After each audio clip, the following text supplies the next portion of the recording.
Pois bem, vamos ouvir a palavra do Senhor. Abra agora no livro de Marcos, o Evangelho segundo Marcos, capítulo 11, o evangelista, versículos de 1 a 11. Vamos falar sobre a entrada triunfal de Jesus. O que é que ele estava mostrando com essa entrada?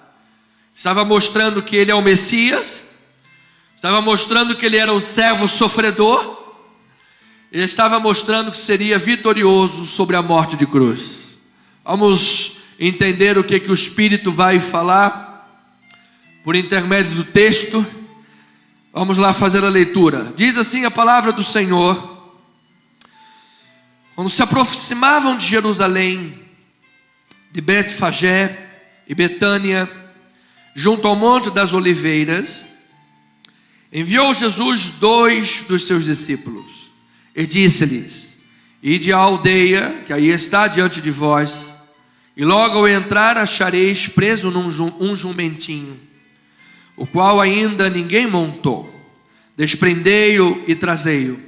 Se alguém vos perguntar: por que fazeis isso?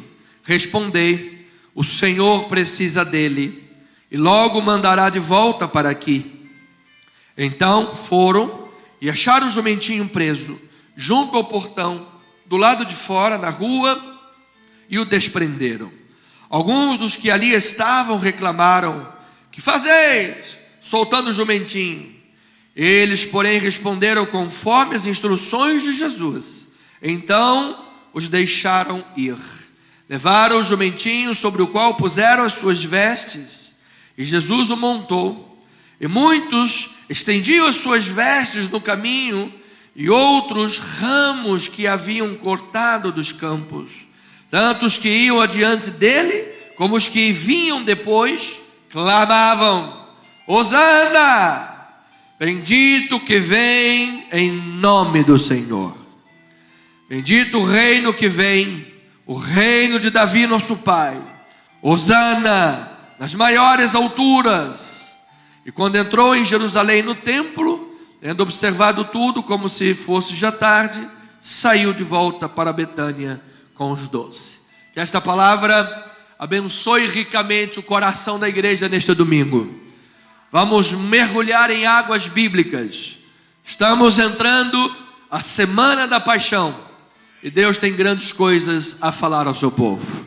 Oremos a Deus. Pai amado e eterno, Deus único, Deus de propósitos, Deus que rege a humanidade e a história com mãos poderosas e soberanas. A todas as coisas vês, e todas as coisas estão debaixo da tua autoridade.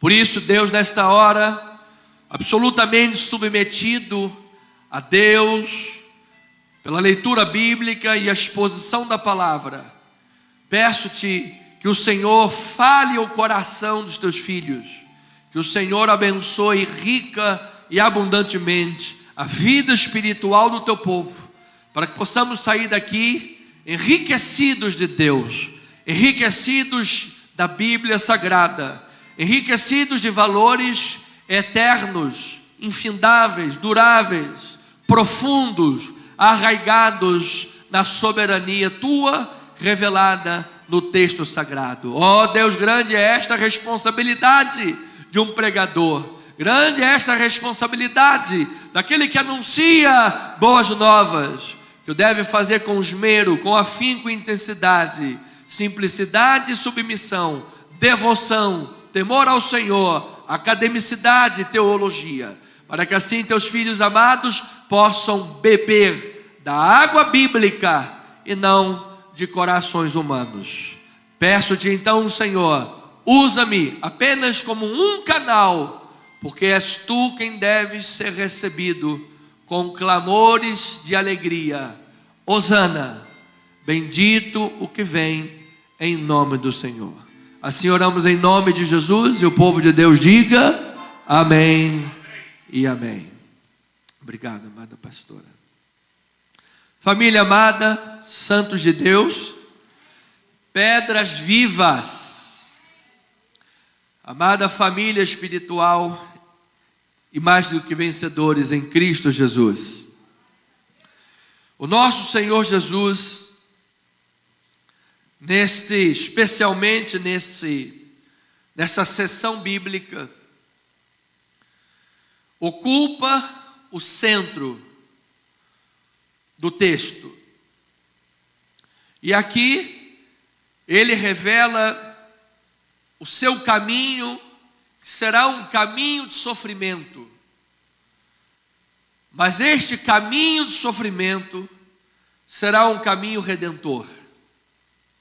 Ele irá passar muitas angústias e sofrimentos, dores atrozes. Tamanha será que irá suar sangue, gotas de sangue. Mas ao fim de tudo, proverá salvação para todo aquele que nele crê. Pois ele dará a sua vida em resgate por muitos. Ou seja, estes muitos, Paulo revela todo aquele que nele crê. Aqueles que diante da fundação do mundo foram amados, predestinados, escolhidos, chamados, justificados, glorificados, e que poderão dizer, baseados na obra soberana e redentora de Jesus, que diremos, pois, à vista destas coisas, se Deus é por nós, quem será contra nós? Ora, aquele que não poupou o seu próprio filho, antes por todos nós o entregou, porventura não nos dará graciosamente com ele todas as coisas? Mas se Deus não poupou Jesus por amor de nós, será que agora ele vai negar o seu espírito quando você pedir? Por isso Paulo diz, enchei-vos do Espírito Santo, amado, e que nós possamos ver os dons do Espírito de Deus em nosso meio, dons de governo, dons de liderança, dons de ajuda, dons de oração, amados. Pessoas tenham aí esses dons avivados e vejamos uma igreja espalhada pelo mundo, como fruto desse resgate. Isaías disse, ele verá o fruto do seu penoso trabalho, de sua alma, e ficará o quê? Satisfeito. Ou seja, quando Deus olha uma igreja uníssona, uma igreja avivada, uma igreja com dons do seu Espírito, é a sua maior alegria, o seu ganho. Então eu declaro este sopro do Espírito Santo no meio da igreja. Você foi resgatado por Deus. Quem é que foi resgatado aí? Quem é que vive em Cristo Jesus? Quem é que é a ovelha do Senhor? Diga aí um glória a Deus. Jesus, obrigado. Fui resgatado, fui salvo, fui livre, fui remido pelo sangue de Jesus. Teu trabalho não foi em vão. Então esse foi um pagamento que comprou a liberdade da escravidão do pecado. Havia inclusive, Demóstenes explicou isso num dos livros históricos, que havia uma lei, que quando alguém pagava o resgate por um escravo, esse escravo agora era propriedade dessa pessoa que pagou. Amado, que alegria é poder dizer que nós somos propriedade exclusiva de Deus. Amado, quando Pedro diz, vós sois raça eleita, sacerdote real, nação santa, povo de propriedade exclusiva de Deus. Ou seja, Satanás não pode entrar no teu corpo. O teu corpo é templo do Espírito Santo, amado. A tua casa não está vazia. Às vezes, sem conhecimento, a pessoa diz, olha, mas o espírito sai, o demônio sai, e quando ele volta, ele faz muito pior. Aí o texto conclui e diz, e isto acontecerá para quem? Esta geração perversa. A Bíblia não chama uma ovelha de geração perversa. A Bíblia chama a ovelha de raça eleita. A Bíblia chama a ovelha de nação santa.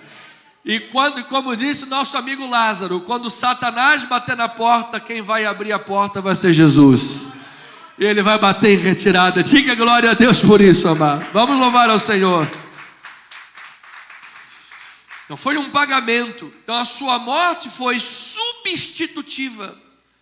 Ou seja, Jesus foi predito em seu papel messiânico.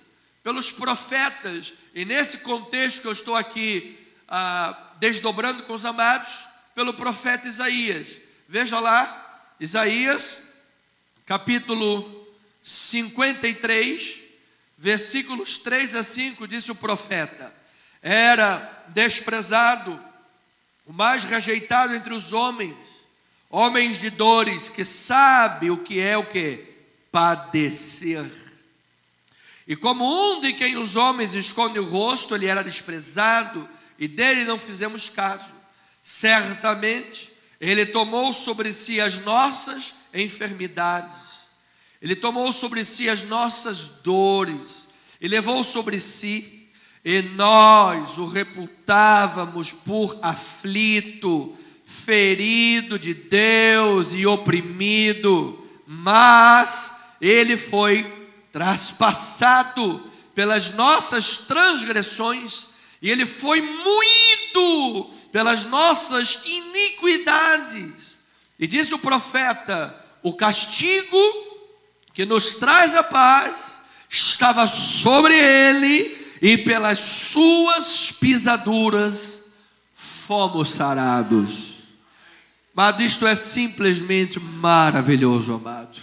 Você esteja aí do alto da cabeça, da planta dos pés, corpo, alma e espírito sarado pelas chagas de Cristo, amado. Você aprenda a confessar as verdades de Deus. João, o apóstolo, diz: faço votos por tua prosperidade e tua saúde, assim como é próspera a tua alma. A tua prosperidade está enraizada na alma, amado, no espírito. Você precisa crer nas promessas de Deus. Então esse tema do sofrimento de Cristo é essencial na teologia do Novo Testamento. Por quê? Porque o sofrimento é o caminho para a glória. Amado, a graça que nós temos não foi de graça. Muitos transformam a graça em algo barato, mas a graça custou caro. Foi o sangue do Cordeiro de Deus. O Novo Testamento mostra que a morte culminará em quê? Ressurreição para todo sempre. E aquilo que foi aparente derrota, vexame e horror, na verdade foi uma vitória absoluta.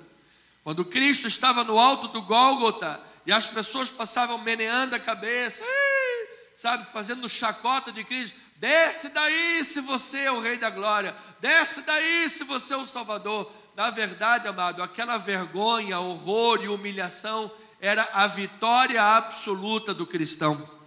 Cristo morreu para que você tenha vida. Glória a Deus por isso. O apóstolo Paulo explica isso em 1 Coríntios, primeira epístola aos Coríntios, capítulo 15, versículo 13. Olha lá, 13, 14, depois 54. Diz assim: e se não há ressurreição de mortos, porque os saduceus não acreditavam na ressurreição. E aí diz: se não há ressurreição de mortos, então Cristo não ressuscitou. E se Cristo não ressuscitou, é vã a nossa pregação, e é vã também o que? A vossa fé. Amados, se o túmulo não tivesse ficado vazio, não adiantaria a gente se reunir aqui, não teria sentido. Nós ainda estaríamos mortos em pecados, nós ainda estaríamos debaixo de condenação, nada teria sido feito. Mas graças a Deus que Cristo ressuscitou. Então, versículo 54, o apóstolo Paulo diz: olha lá, os frutos da ressurreição. E quando este corpo corruptível se revestir de incorruptibilidade, e o que é mortal se revestir de imortalidade, então se cumprirá a palavra que está escrita: tragada foi a morte pela vitória. Olha aí, o caminho de sofrimento que gerou a glória. Tragada foi a morte pela vitória. Onde está a morte, a tua vitória? Onde está a morte, o teu aguilhão? O aguilhão da morte é o pecado, e a força do pecado é a lei. Graças a Deus que nos dá a vitória por intermédio de quem? Nosso Senhor Jesus Cristo. Antes de ler o 58, amado, levante uma das tuas mãos. Eu declaro que tu és mais do que vencedor por intermédio de Jesus Cristo, amado. O dia que Jesus adentrou na tua vida foi uma entrada triunfal. O dia que Jesus entrou na tua vida, a morte em nome de Jesus pela fé já foi tragada. A ressurreição é garantida pelo sangue de Jesus Cristo, amado. Por isso Jesus disse: ainda que morra, viverá. E todo que vive e crê em mim não morrerá eternamente. Disse aquele que é a ressurreição e a vida, amado. Olha, eu vou lhe dizer uma coisa: se há esperança, só há em Jesus Cristo, amado. Mais nada pode dar esperança. Ainda mais no momento de morte, no momento de cemitério, de luto, quando está ali naquele momento difícil para nós seres humanos, pois sentimos a dor do luto, a dor do distanciamento de comunhão com pessoas. Mas há uma esperança lá no coração que diz: haverá um dia que dos olhos serão enxutas todas as lágrimas, e nesse dia estaremos juntos para toda a eternidade, e nada poderá nos separar, porque nós somos unidos pelo amor de Deus. Então note que isto aqui, amado, é a obra de Jesus, o Messias sofredor, aquele que adentrou o caminho da cruz, logo depois de passar na semana triunfal. Estamos ainda degustando, amados. Então, nesse Sitzenleben, nesse pano de fundo, a cura de Bartimeu, foi o texto da semana passada. Vimos que é um evangelho em microcosmo, porque em resposta à cegueira daquele homem, Jesus estava dizendo que ele era a luz que havia de alumiar a cegueira da humanidade. Aquele foi o último milagre público de Jesus, antes de entrar na semana triunfal. E aquele cego que gritava, olha, aquele cego à beira do caminho era mais entendido de teologia do que Anás e Caifás, chefes do Sinédrio. Porque ele estava lá gritando: Jesus, filho de Davi, tem misericórdia e compaixão de mim. Aquele cego estava dizendo: olha, Jesus, o Senhor que é o cumprimento de todas as profecias, filho de Davi, tenha compaixão de mim. Oh Jesus, filho do homem, oh Jesus, Messias, Salvador, toca na minha vida e me cura. Louvado seja o Senhor Jesus. Veja que isto foi o cumprimento de Isaías 9:2. Isaías capítulo 9, versículo 2, diz o texto: o povo que andava em trevas viu o quê? Grande luz. E aos que viviam na região da sombra da morte, resplandeceu-se-lhes a luz. Esta foi a profecia, amados, centenas de anos antes de Jesus. E quando Jesus veio lá de Nazaré, e as pessoas perguntaram: olha, mas de Nazaré pode vir alguma coisa boa? Lá daquele povoado, daquela vila lá, será que de lá pode vir alguma coisa boa? Sim, de lá veio a luz para iluminar a minha vida, a tua vida, esta nação e toda a humanidade. Então Jesus está iluminando as pessoas, e Jesus oferece com as suas verdades libertadoras o seu reino eterno. Então a chegada do Messias foi destacada por Bartimeu no seu brado de vitória: filho de Davi, tem compaixão de mim. Assim, essa cura foi a transição para a semana da paixão que nós vamos adentrar. Vamos lembrar a cura em Marcos capítulo 10.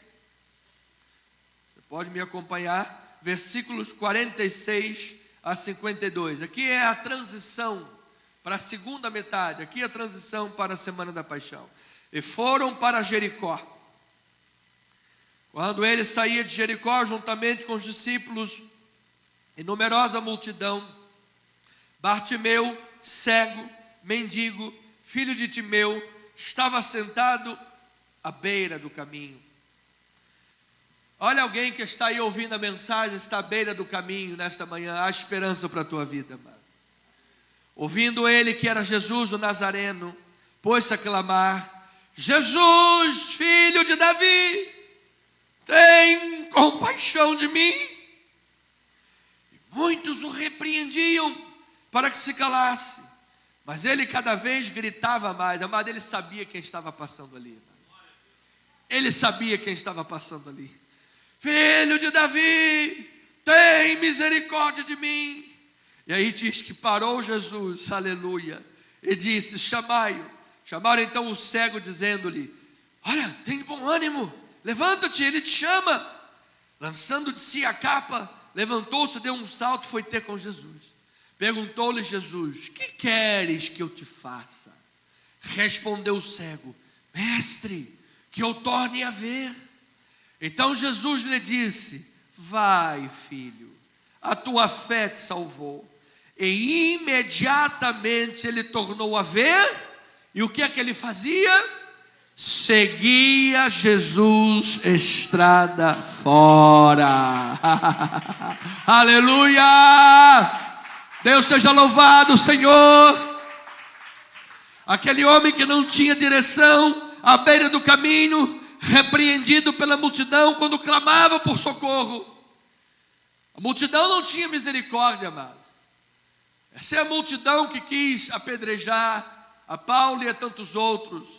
A multidão que clamou: Hosana, filho de Davi, Hosana, misericórdia, bendito. Muitos deles estavam lá gritando depois: crucifica-o, crucifica-o. Mas diz que o filho de Davi parou aquela comitiva e disse: chama esse homem aqui, eu vou lhe dar um sentido de vida, eu vou lhe dar uma direção. E ele seguia Jesus a estrada fora.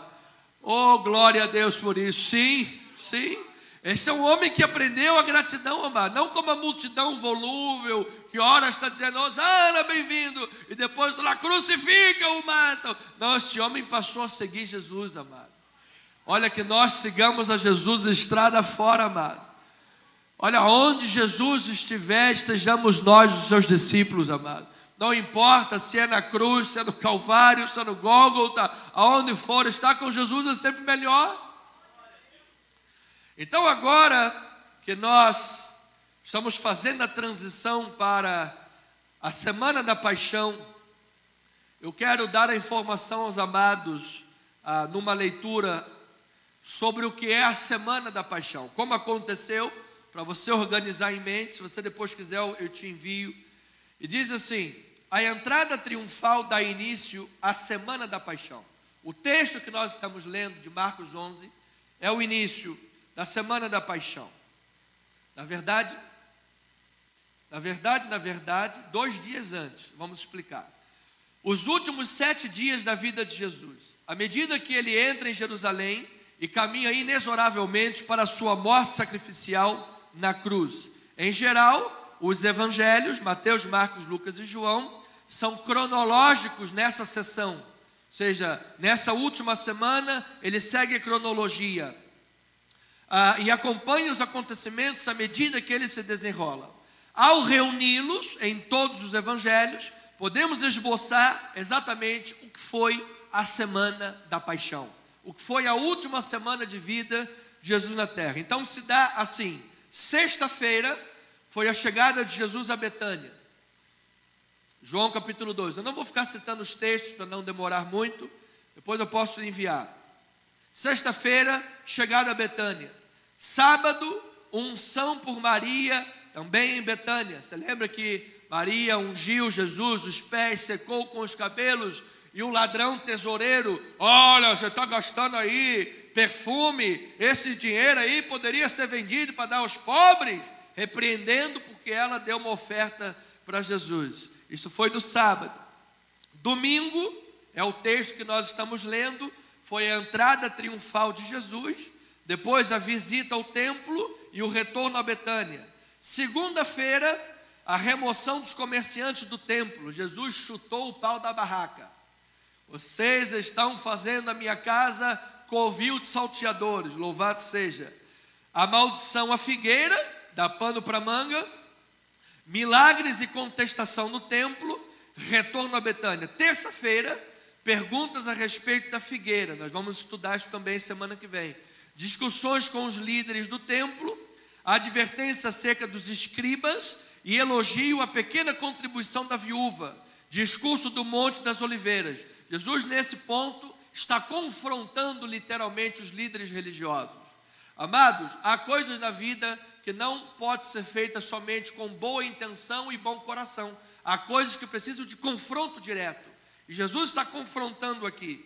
Quarta-feira, há pouca coisa registrada nos evangelhos. É possível que Jesus e seus discípulos permaneçam em Betânia, enquanto Judas está lá planejando a traição. Quinta-feira, preparativos para a Páscoa. Depois do pôr do sol, Páscoa e última ceia. Discurso de despedida, Getsemane, onde Jesus ora e os discípulos estão dormindo e Jesus está transpirando sangue e clamando, se possível, passe de mim este cálice. Isso foi quinta, depois das 18 horas. E sexta-feira, depois da meia-noite, traição e prisão de Jesus, julgamento pelos judeus, Caifás e parte do sinédrio, todo o sinédrio, negações de Pedro, suicídio de Judas, julgamento pelos romanos, Pilatos começando às 6 horas, depois Herodes Antipas, crucificação das 9 às 15 horas, sepultamento, túmulo lacrado e colocado sob guarda. Só faltou uma coisa: ao terceiro dia Jesus ressuscitou. Vamos louvar ao Senhor, amados.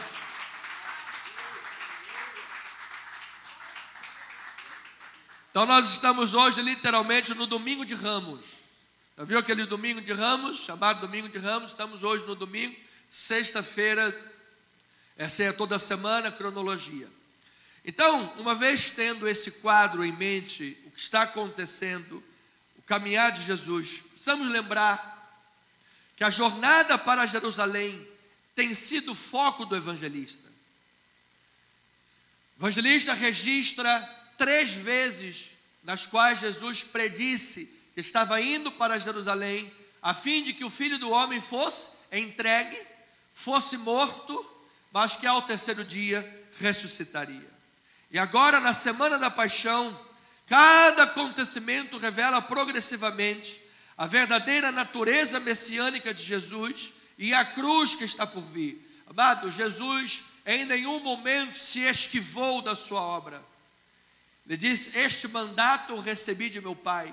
Ninguém pode tirar a minha vida. Pelo contrário, eu espontaneamente a dou. Então Jesus fez uma obra por amor às suas ovelhas. Jamais ele se esquivou. Ele tomou sobre si o peso da condenação, o pecado, as cusparadas, o chicoteada, fustigado, morto. Nele não havia beleza naquele momento. Estava carregando sobre si o peso do nosso pecado, as agonias, todas as dores da humanidade, todos os pecados, as aflições. Você se lembra quando alguém te passou a perna, ou você mesmo fez alguma coisa errada contra alguém? Todo este peso estava sobre Cristo Jesus naquela hora. Amado, só Cristo, amado, só Jesus. Diga glórias ao nome de Jesus. Então Jesus confronta o mundo e seu pecado como filho de Davi, e ele se revela também como Senhor de Davi, quando confronta a liderança religiosa que não havia entendimento.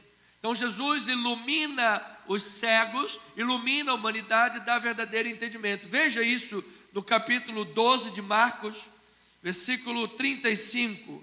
Ele não era apenas filho de Davi, ou seja, não era apenas a continuidade de Davi, do trono de Davi, ele era Senhor de Davi. Olha lá, Jesus ensinando no templo, perguntou: como dizem os escribas que o Cristo é filho de Davi? O próprio Davi falou pelo Espírito Santo: disse o Senhor ao meu Senhor: assenta-te à minha direita, até que eu ponha os teus inimigos debaixo dos teus pés. O mesmo Davi chama-lhe Senhor, como pois é ele seu filho, e a grande multidão o ouvia com prazer. Que palavras tremendas. Jesus falava com autoridade. Jesus não falava como os escribas, ele falava com autoridade. Quem estava ali era a mensagem, o mensageiro e a mensagem ao mesmo tempo. Ele era a palavra viva. Ele estava se revelando claramente como Senhor absoluto. Então note uma coisa: Jesus inicia a semana da paixão, com um ato, esse é o tema central do texto, com um ato profético e simbólico deliberado, ao entrar em Jerusalém montado em um jumentinho, como cumprimento da profecia de Zacarias. Com isso, Jesus inverte o que é conhecido como segredo messiânico, eu vou explicar, mas ao mesmo tempo ele se revela como um Messias humilde. Você note que às vezes as pessoas não entendem por que quando Jesus curava alguém, ele dizia, não fala para ninguém, fica em silêncio. Ou então quando o demônio mesmo, na hora de ser expulso, olha, é o Messias, Jesus, cala-te. Por que Jesus mandava calar? Por que Jesus não queria que eles saíssem falando, olha, ele realmente é Jesus, é do Cristo? Porque haveria, naquele momento, prematuramente, um entendimento equivocado da multidão. Que a multidão estava esperando o quê? E aí, mesmo assim, houve. A multidão estava esperando um Messias que viesse com uma espada e matasse todo mundo. Só que ele veio como Messias humilde, montado no jumentinho sofredor.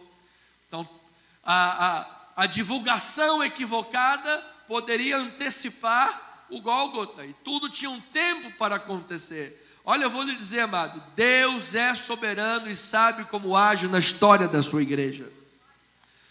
Deus, às vezes nós não entendemos o agir de Deus, às vezes nós não compreendemos, Senhor, mas a mensagem é maravilhosa, tudo o mundo todo, amado, Deus tem um tempo para fazer a sua obra de forma perfeita.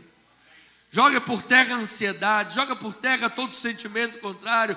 Deus está no controle da tua história e do jeito certo, no tempo certo, da maneira certa, a obra certa está sendo realizada e Deus será glorificado na tua vida, amado.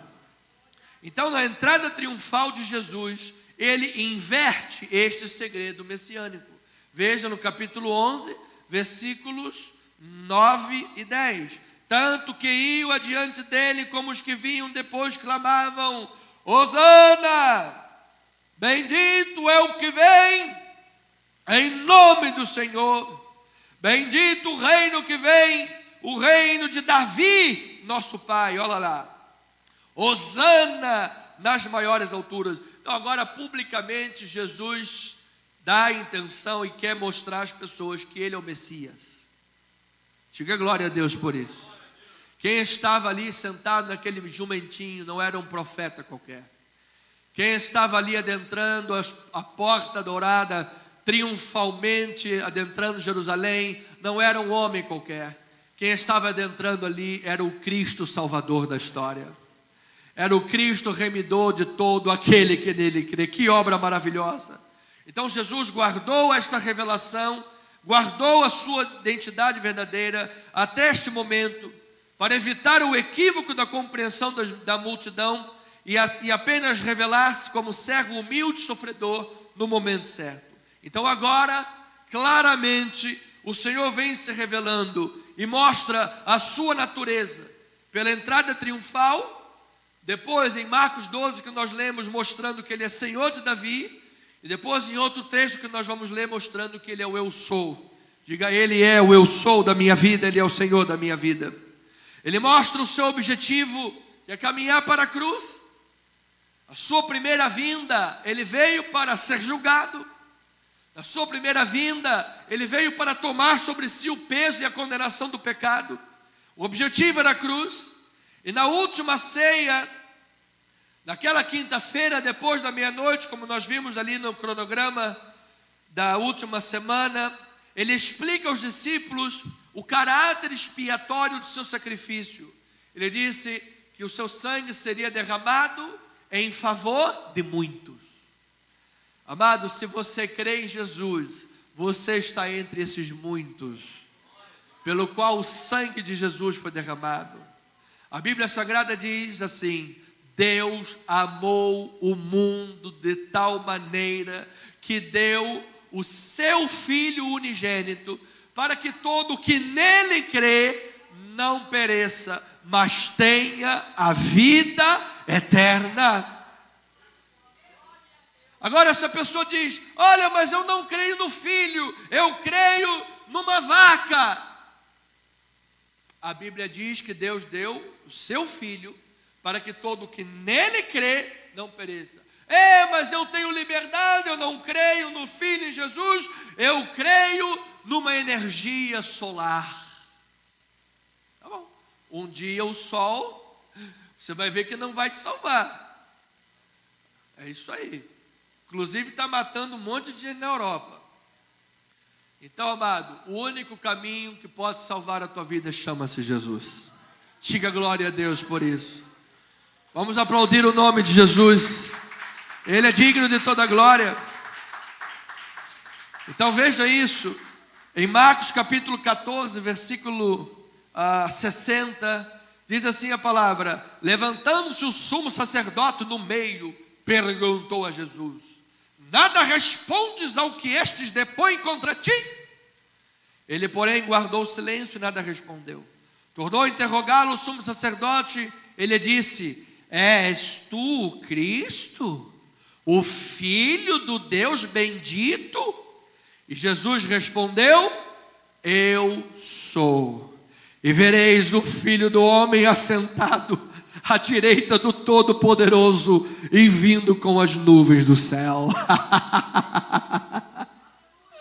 Agora ele estava testemunhando claramente a sua natureza, a sua divindade. Eu sou, amado. Antes que Abraão existisse, eu sou, disse Jesus. Aleluia. Então aqui nos deparamos com a verdade mais magnífica de toda a história da humanidade, amado. Qual é, meu amado pastor? Me diga.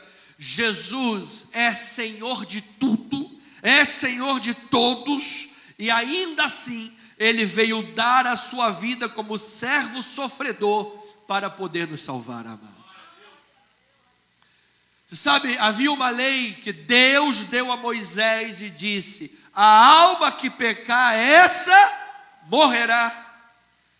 Então a lei foi dada por intermédio de Moisés, mas a lei era o caráter de Deus, a lei era de Deus. Paulo diz: a lei é santa, eu é que sou carnal. Então Deus não podia simplesmente: tá bom, olha, o povo não consegue fazer a minha lei, vamos rasgar, joga fora. Não podia. Era o caráter dele, era a lei moral de Deus. O que é que Deus fez para poder fazer a transição da lei para a graça? Ele veio na pessoa de Jesus, seu filho, e pagou o preço da lei. A alma que pecar, essa morrerá. Jesus morreu por todo aquele que nele crê, de maneira que quando você crê no sacrifício de Jesus, pela fé, você é justificado legalmente. Aquela justiça que a lei prometia, mas não conseguia imputar, porque ninguém foi justificado mediante a lei. Você hoje é justificado pela fé na pessoa, na vida e na obra de nosso Senhor e Salvador Jesus Cristo. A Ele toda a glória. Aleluia. Isto é magnífico. Nem Shakespeare poderia fazer uma obra tão linda como esta. Olha, amado, se você chora vendo Romeu e Julieta, você tem que chorar vendo Jesus, amado. Se você chora vendo lá, eu sei que eu vou chorar, por toda a minha vida eu vou chorar. Você tem que derramar lágrimas de alegria em ver Jesus, amado, transformando, entrando triunfalmente na tua vida, acabando com o domínio do pecado, acabando com as prisões de Satanás. Essa é a verdadeira entrada triunfal, aleluia. Então ele inverteu o segredo messiânico, porque o que outrora ele dizia: não fala, não é agora, mostra apenas ao sacerdote e vai embora. Agora ele revela claramente. Agora chegou o momento da crucificação, agora é a semana da paixão. Em segundo lugar, na entrada triunfal de Jesus, ele vem como Messias humilde. Veja em Zacarias capítulo 9, versículo 9, diz assim: alegra-te. Quem está muito alegre no Senhor aí, amado? Alegra-te, ó filha de Sião, exulta, ó filha de Jerusalém, eis aí te vem o teu rei, justo, salvador, humilde, montado em jumento, num jumentinho, cria de jumenta. Louvado seja Deus. O profeta estava dizendo. Por isso que quando nós pregamos aqui 1 e 2 Samuel, o grande tema qual era? Jesus é o rei que nós precisamos. Zacarias estava dizendo, este é o rei justo, este é o rei santo, e virá montado em jumentinha. Então o jumento era símbolo da paz. Assim Jesus tinha a intenção de ser visto pelo povo como o Messias manso e humilde, cumpridor da profecia de Zacarias. Diferentemente seria se ele tivesse adentrado Jerusalém num cavalo de guerra, montado num cavalo de guerra. Ele seria o rei guerreiro. Ele entrou num jumentinho, símbolo da paz. Ele estava dizendo, agora não é o tempo de vir para guerrear com as espadas. Agora eu virei para sofrer e dar a minha vida em resgate de muitos. Por isso o profeta disse, o castigo que nos traz a paz estava sobre quem? Sobre o meu sacrifício humano. Sobre as minhas horas sacrificiais, que eu ajoelho no milho e boto lá até um lápis para poder arrebentar com o meu joelho. De jeito maneira. Amado, nenhum sacrifício, nenhum rigor ascético, nenhum alto flagelo, nenhum opus dei, nenhuma coisa humana pode gerar justificação, amado. O castigo que nos traz a paz estava sobre ele, e pelas suas chagas fomos sarados. Então ele entregou-se para nos libertar, derramou sangue para nos justificar, ele veio para servir, e por meio deste serviço humilde, Deus lhe confirmou o nome que está acima de todo nome, Deus Pai. Jesus, Deus e o Espírito é um Deus, 3 em 1. Mas tricótomo é uma expressão para nós, seres humanos. Nós somos tricótomos. Quando se trata de Deus é a trindade ou a triunidade. Ele é 3 em 1. Então, na pessoa de Jesus Cristo, Ele carregou os nossos pecados, as nossas dores. Diga glória a Deus, amado. E Ele teve o nome confirmado, porque, amado, note, Deus poderia assim, nasceu, Jesus veio. Não poderia? Claro que poderia, mas Ele passou pelo processo de nascimento milagrosamente, porque foi virginal, mas Ele passou o processo. Ou seja, Deus realizou toda a obra que tinha que realizar, para então, de fato, humanamente ser confirmado como rei. Ele é teu rei, amado, para toda a eternidade. Ou seja, Jesus veio do céu e se tornou homem sem deixar de ser Deus. E quando ascendeu para o céu como homem, ele o fez como Deus, mas sem deixar de ser homem. Ou seja, quando nós estivermos na glória e olhar para Deus, quem é que você vai ver? Jesus. Filipe diz, Senhor, mostra-nos o Pai, isso nos basta. Jesus disse, quem me vê a mim, vê o Pai. Como dizes tu, mostra-nos o Pai. Então veja lá em Filipenses 2:5 a 11, diz a palavra do Senhor. Isso, filho. Filipenses 2:5 a 11. Tende em vós o mesmo sentimento que houve também em Cristo Jesus. Pois ele, subsistindo em forma de Deus, não julgou como usurpação o ser igual a Deus. Jesus estava em carne. Jesus se esvaziou de sua força toda poderosa. Em carne, inclusive, quando lhe perguntaram, quando é que o Senhor vai voltar? Ele disse, não vos compete saber tempos e datas, nem ao Filho, senão a quem? Ao Pai. Jesus em carne se esvaziou da sua glória. Ele estava realmente vivendo aquilo, não era um teatro, não. Ele foi crucificado, ele morreu. Se esvaziou, assumindo a forma de servo, tornando-se semelhante de homens e reconhecido em figura humana. Gente, isso é tremendo demais. E a si mesmo se humilhou, tornando-se o quê? Obediente até a morte, e morte de cruz.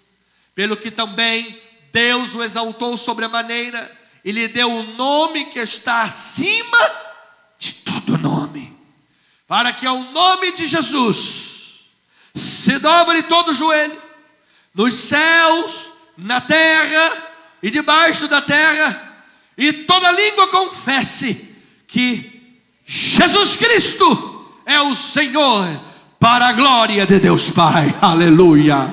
Oh, diga glória a Deus, igreja amada. Ele é o Senhor. Ele é o Senhor, Ele é Jesus. Então, na entrada triunfal de Jesus, a história se move, agora ouça, primeiramente numa alegria equivocada da multidão, seguida da tragédia da cruz, e esta tragédia sim, culmina numa alegria verdadeira e eternamente redentora. Pastor, por que alegria equivocada? Se as pessoas estavam dizendo, hosanas, vinde o bendito que vem em nome do Senhor. Porque o povo acreditava que o Messias, naquele momento, iria destruir os inimigos romanos. Eles não sabiam que a profecia de Zacarias 14 não era para a primeira vinda, mas para a segunda vinda de Jesus. Eles estavam esperando um rei bélico, um rei armado. Por isso que até hoje, se você for a Israel, lá até o ano o quê? 5.000 e blaus. Porque eles consideram ainda, esperam o Messias. E agora lá um rabino muito considerado disse que acredita que essa foi a última Rosh Hashanah, ou seja, o último ano novo sem a presença do Messias. Eles acreditam que o Messias vai se apresentar. E nós sabemos que quando este Messias se apresentar, será um falso Messias. Talvez o anticristo. Que o verdadeiro Messias veio há 2022 anos atrás. Então eles estavam dizendo, bem-vindo, hosanas, naquela alegria, achando que Jesus iria decepar o poder romano. E não era para isso a primeira vinda de Jesus. Então olha qual é a profecia. Agora nós sim aguardamos. Zacarias capítulo 14 diz assim, naquele dia, agora sim, na segunda vinda de Jesus, naquele dia estarão os seus pés sobre o Monte das Oliveiras, que está defronte de Jerusalém para o oriente. O Monte das Oliveiras será fendido pelo meio, para o oriente e para o ocidente, e haverá um vale muito grande. Metade do monte se apartará para o norte e a outra metade para o sul. Versículo adiante. Naquele dia também sucederá que correrão de Jerusalém águas vivas, metade delas para o mar oriental e a outra metade até o mar ocidental. No verão e no inverno sucederá isto. O Senhor será rei sobre toda a terra. Naquele dia um só será o Senhor e um só será o seu nome. Habitarão nela e já não haverá maldição. E Jerusalém habitará o quê? Segura. Isso se dará na segunda vinda de Jesus. E amado, esta vinda está próxima. Esta vinda está breve. Diga glória a Deus por isso. E quando Jesus voltar e todo olho verá, sim, amado, seus pés pisarão no Monte das Oliveiras, que se fenderá, e águas vivas brotarão, correrão. Eu quero de antemão declarar que as águas vivas da palavra façam brotar avivamento na igreja de Jesus. As águas vivas da palavra façam correr a humanidade as boas novas. Por isso aquele povo, naquele momento, aquele sentimento, era uma alegria equivocada. Mas o verdadeiro motivo de alegria se evidenciou quando, meu pastor? No ato de amor de Jesus. Pois em sua morte, na cruz, ali foi o trono verdadeiro, onde Jesus de fato se tornou rei dos judeus. E rei de todo aquele que nele crê, que é o Israel de Deus. Ali de fato Jesus resgatou. Ali de fato Jesus nos comprou. Veja isso em Romanos capítulo 6, olha aí os frutos desta obra. Capítulo 6, Romanos, versículos 1 a 9. Diz assim a palavra do Senhor: que diremos, pois? Permaneceremos no pecado para que seja graça mais abundante? Vamos responder: de modo nenhum. Como viveremos no pecado, nós que para ele morremos? Ou porventura ignorais que todos que somos batizados em Cristo Jesus, fomos batizados aonde? Na sua morte. Amado, foi na morte de Jesus que nós fomos batizados com Ele. Se você não recebe Jesus, você não está batizado em Cristo. Fomos, pois, sepultados com Ele na morte pelo batismo, para que como Cristo foi ressuscitado dentre os mortos, pela glória do Pai, assim também nós em quê? Andemos em quê? Em novidade de vida. Porque se formos unidos com Ele na semelhança de sua morte, certamente seremos também na semelhança da sua ressurreição. Sabendo isto, que foi crucificado com Ele o nosso velho homem, para que o corpo do pecado seja destruído e não sirvamos o pecado como escravos. Ou seja, se Jesus não tivesse morrido, o nosso homem velho estaria vivo e Jesus nunca poderia ser o nosso rei. Mas como Jesus morreu e nele nós morremos para o mundo, eu quero dizer que Jesus é o rei da tua vida, amado. Porquanto quem morreu está justificado do quê? Dos pecados. Ora, se já morremos com Cristo, cremos que também com Ele viveremos, sabedores de que, havendo Cristo ressuscitado dentre os mortos, já não morre. A morte já não tem domínio sobre Ele. Diga glória a Deus por isso. Você achou que a morte é que tinha a última palavra? Não. Quem é que tem a última palavra? Jesus. Jesus, é Ele, amado.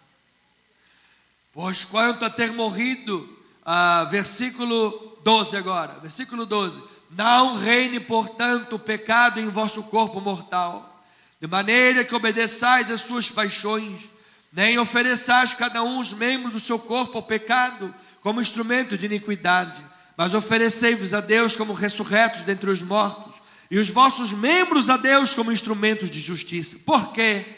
O pecado não terá domínio sobre vós, pois não estáis debaixo da lei. Você está debaixo da graça. Diga glória a Deus aí, amado. Vamos aplaudir este Deus.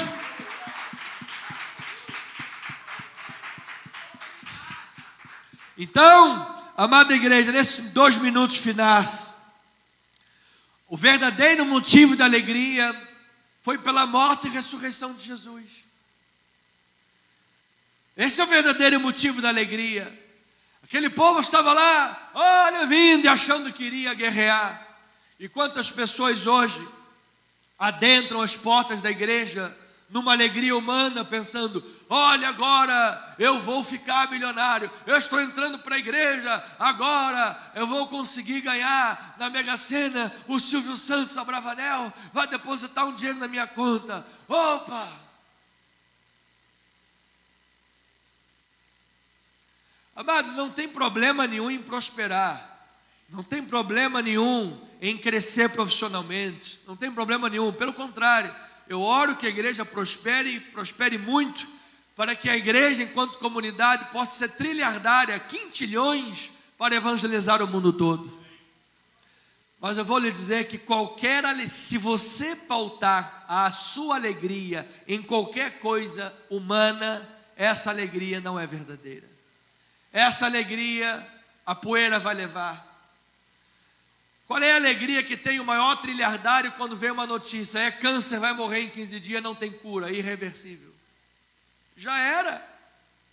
Foi embora a alegria. É verdade? Qual é a alegria que ele tiver quando lá do outro lado pegar o elevador, lá embaixo. Aí abrir a porta, o diabão, ho, ho, ho, seja bem-vindo, camarada, companheiro. Quero ver a alegria que ele vai ter no quinto dos infernos. Então, amado, eu vou lhe dizer uma coisa: a única alegria verdadeira é a alegria de Jesus. Se você pauta a sua alegria na sua beleza, não, porque eu sou muito bonito. Eu sou igual o Arnold Schwarzenegger. Eu já teria perdido essa alegria há muito tempo. Você sabe, os irmãos mais antigos da igreja sabem que eu antigamente era fininho, né? Agora, é verdade, mas vou voltar. Aí as irmãs da igreja, não, eu sou a Sharon Stone. Aí a idade vai chegando.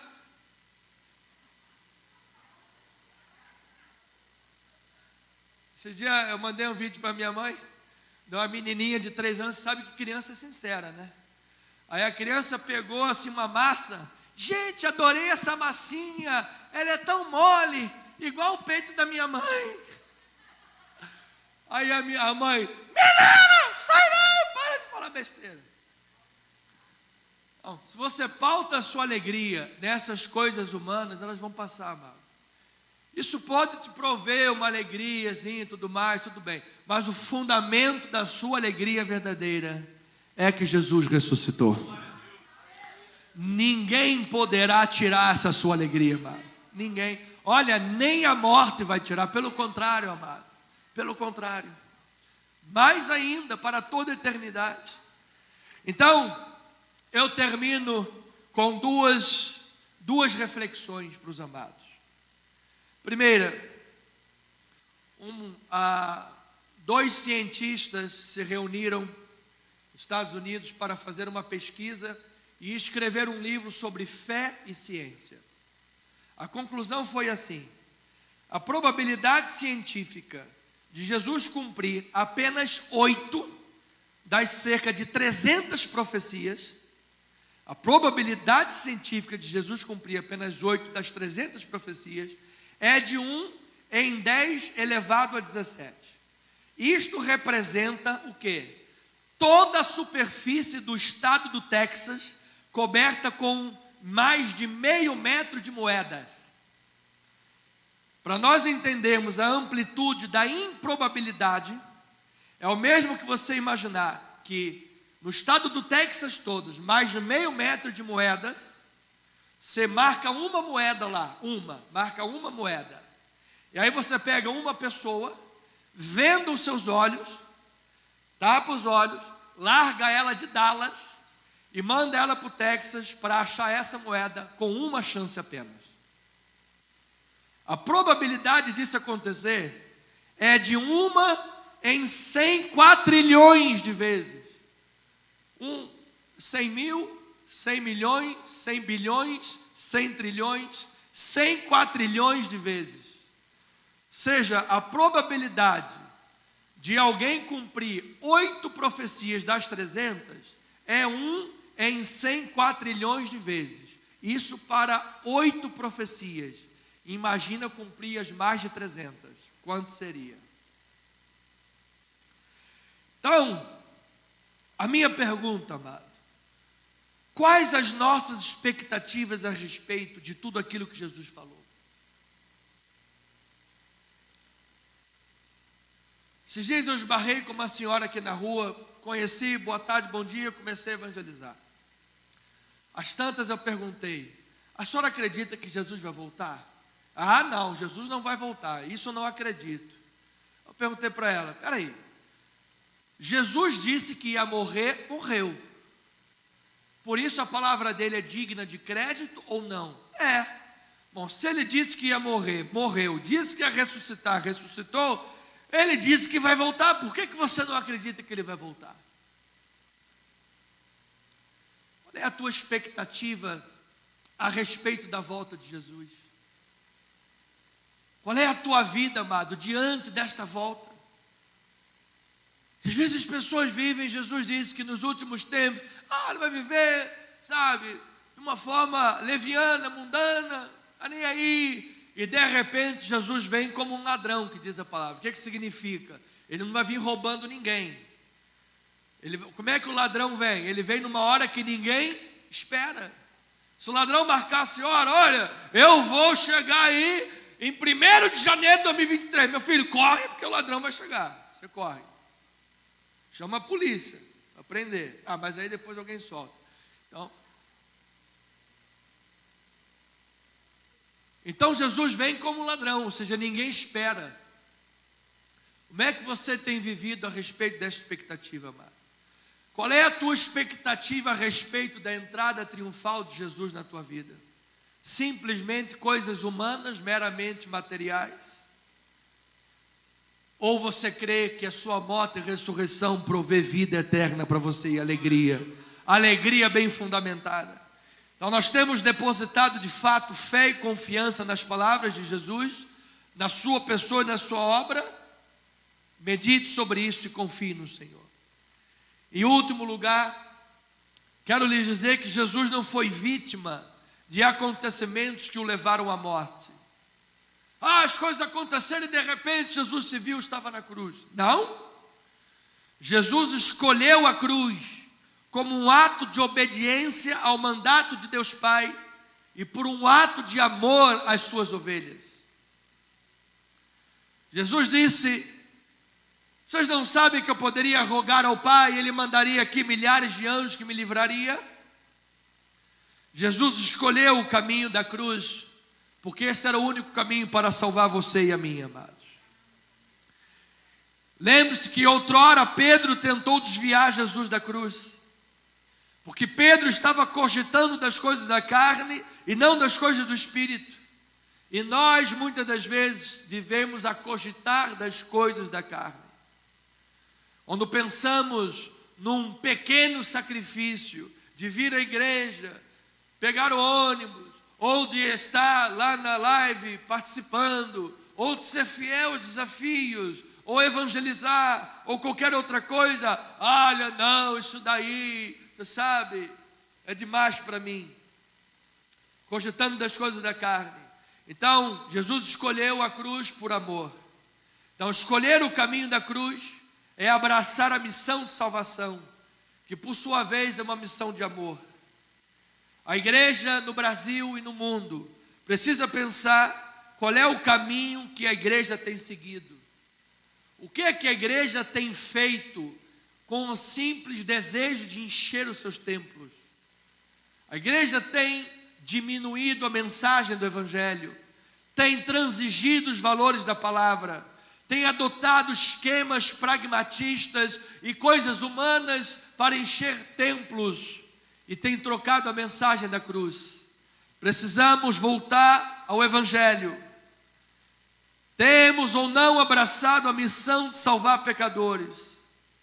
Temos ou não nos movido por amor a Jesus e a sua obra? Então, no livro de Atos, capítulo 20, eu termino com esta palavra. 17 a 24. De Mileto mandou a Éfeso chamar os presbíteros da igreja. E quando se encontraram com ele, disse-lhes: vós bem sabeis como foi que me conduzi entre vós em todo o tempo, desde o primeiro dia em que entrei na Ásia, servindo ao Senhor com toda a humildade, lágrimas, provações, que pelas ciladas dos judeus me sobrevieram, jamais deixando de vos anunciar coisa alguma proveitosa, e de vou-lhe ensinar publicamente, e também o quê? De casa. Antes de ler o adiante, amado, isso aqui eram as primeiras PGMs da história. Pequeno grupo multiplicador. Ele pregava em público e pregava de casa em casa. Por isso é que normalmente assim funciona o grupo multiplicador. A liderança principal da igreja escolhe 3 ou 4 líderes e diz: olha, vocês 3 ou 4 não vão fazer PGM. Somente a igreja vai fazer. Por quê? Porque vocês, representando a igreja, vão ensinar de casa em casa.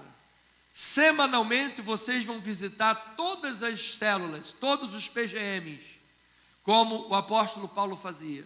E assim a igreja vai crescendo saudável. Olha, amado, eu tenho orado e pedido a Deus que todos nós possamos compreender o valor do pequeno grupo multiplicador. Versículo 21. Testificando tanto a judeus como a gregos o arrependimento para com Deus e a fé em nosso Senhor Jesus Cristo. E agora, constrangido em meu espírito. Olha, amado, isso aqui é muito. Assim como Jesus escolheu abraçar a cruz por amor de nós e providencia a glória, olha o que Paulo está dizendo: constrangido em meu espírito, vou para Jerusalém, não sabendo o que ali me acontecerá, senão que o Espírito Santo de cidade em cidade me assegura que me esperam sorvete, sol, aguinha de coco, plano de saúde da melhor qualidade, carro de 500 mil reais. E se me chamarem para pregar, olha aí, ó, hotel 5 estrelas, hein? Hotel 5 estrelas mais 50 mil na conta, porque eu não vou pregar de graça, não. Gente, não vão cortar o vídeo aí e jogar falando que eu falei isso de verdade, não. Tá? Isso aqui eu só estou alfinetando quem por aí se vende. Se vende. Nós devemos pregar o evangelho por amor, amados. Fazer a obra de Deus por amor. Senão me esperam o quê? Cadeias e tribulações. Porém, aleluia. Vamos ler juntos esse versículo para terminar.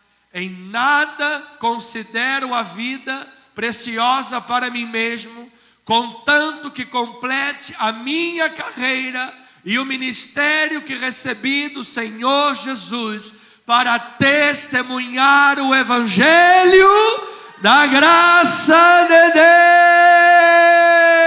Deus. Abrace a missão, ame a missão, cumpra a missão, e Jesus será glorificado para toda a eternidade. Assim seja, assim diz o Senhor.